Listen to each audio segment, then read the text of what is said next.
Hi there, I'm Crystal Garman, and I am the creator behind the website Simply Full of Delight, which is a preschool activities website. I also share lots of fun kids crafts and sensory play ideas.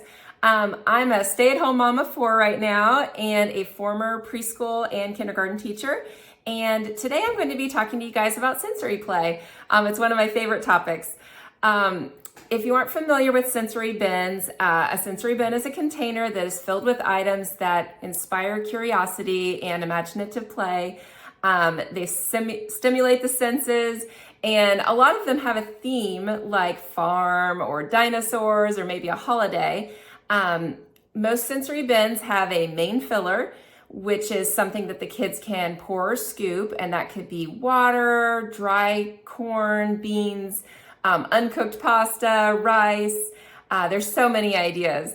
And from a learning standpoint, some of the amazing benefits of sensory play is that it helps with fine motor skill development, language development as they play, they're talking, brain connections are being built, and they're also learning to problem solve as well. One of my favorite reasons for doing sensory play is that it helps my kids de-stress and regulate, and also it's a lot of fun, so it keeps my kids busy a really long time.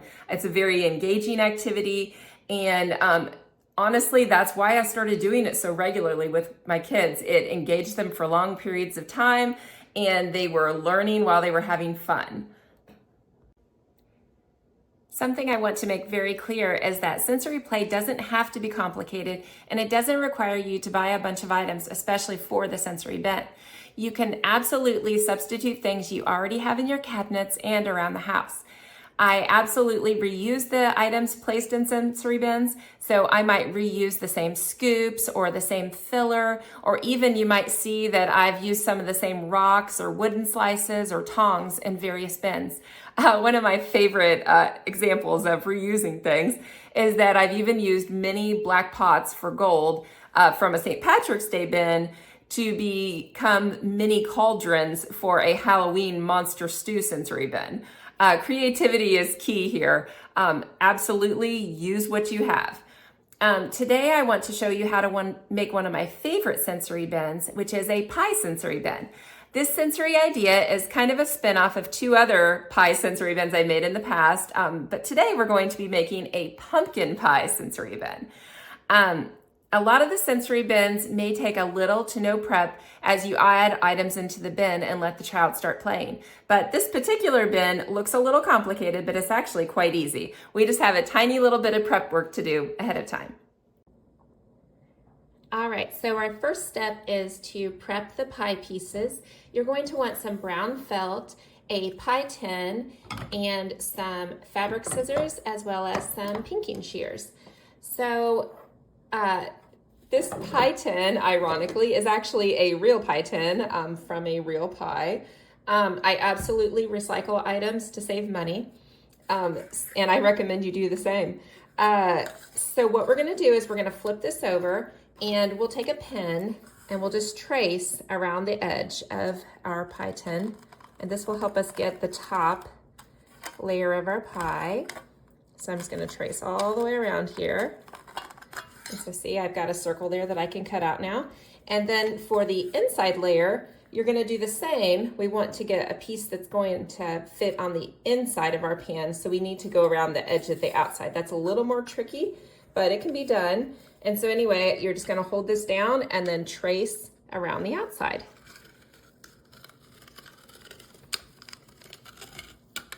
And then we're just going to cut both of those pieces out. So to kind of speed along the process, I've cut out one of them, and now I'm gonna come back and cut the other one. And so we're just going around the edges, real careful.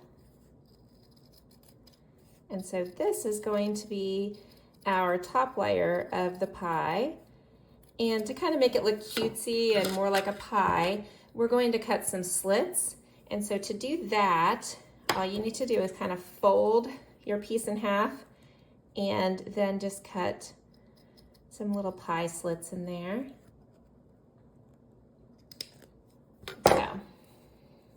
to kind of make it look like the top of a pie. And so we can add more just by clipping, folding and clipping. And it really is just however you want to make your pie look.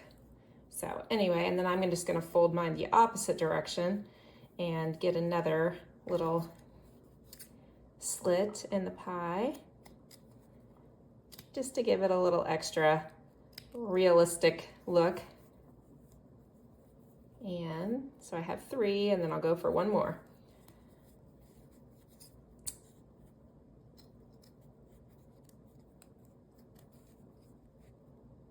And it doesn't have to be perfect because, I mean, the kids are just gonna have fun with it. So anyway, there's one of my pie toppers.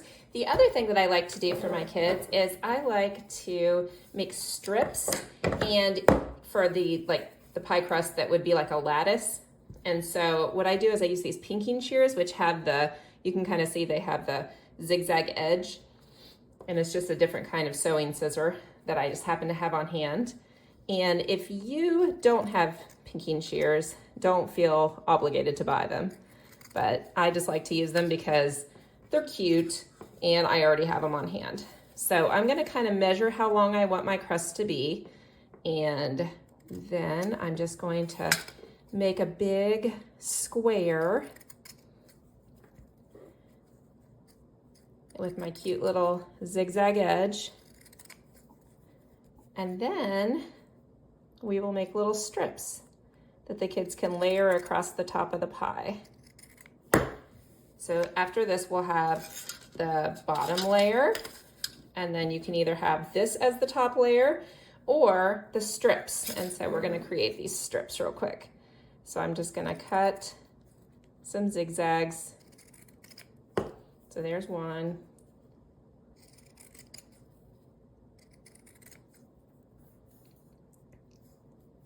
And we'll just keep adding strips as we go.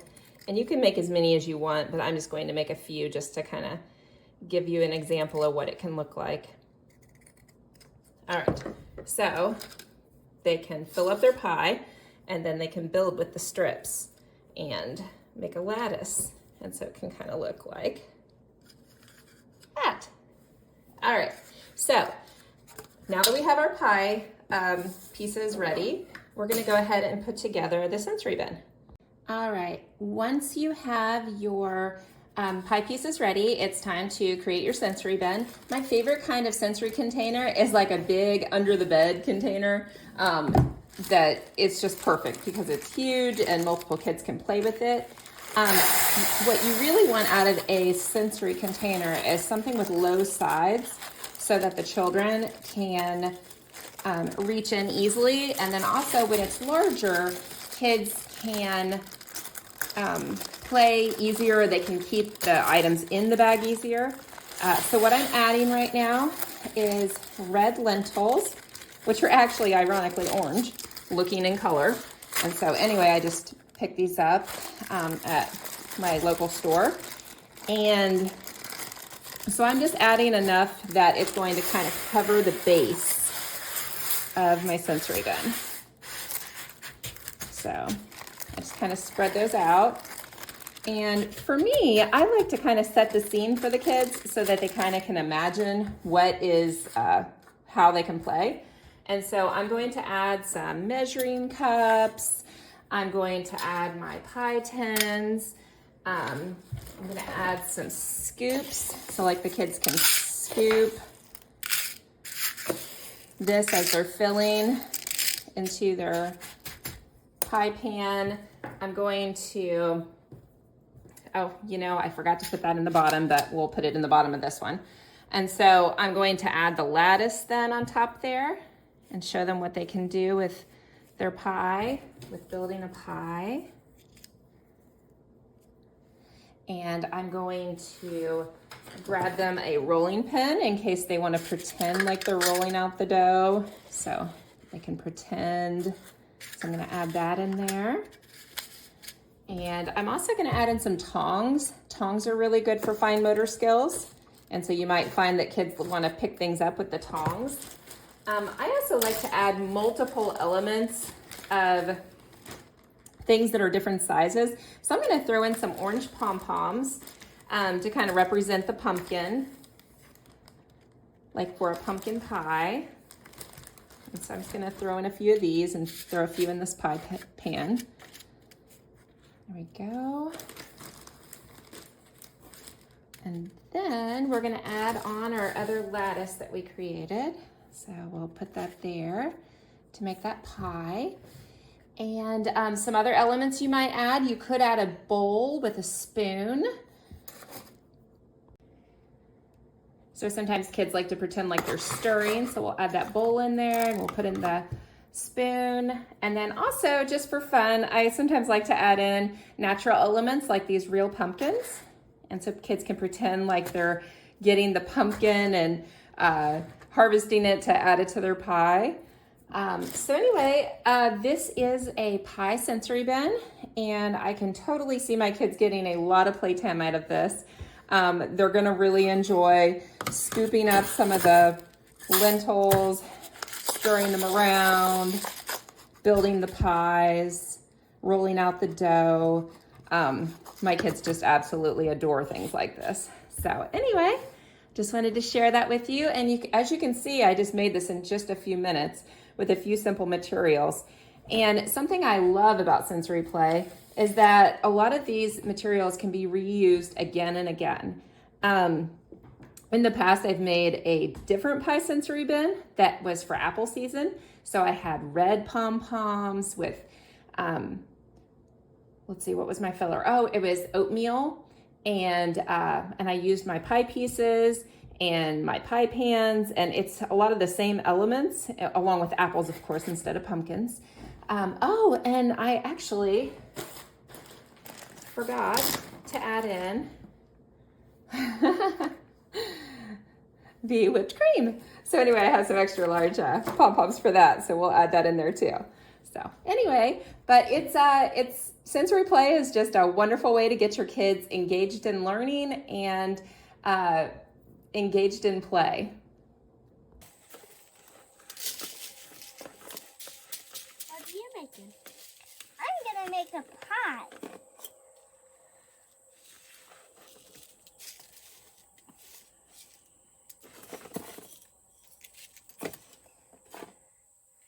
I need 1 or 2 cups.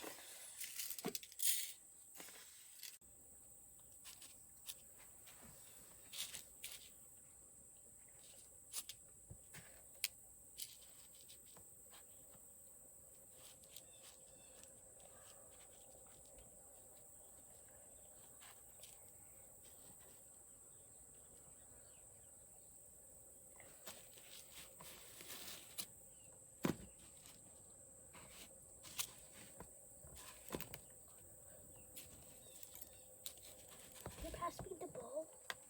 Yeah.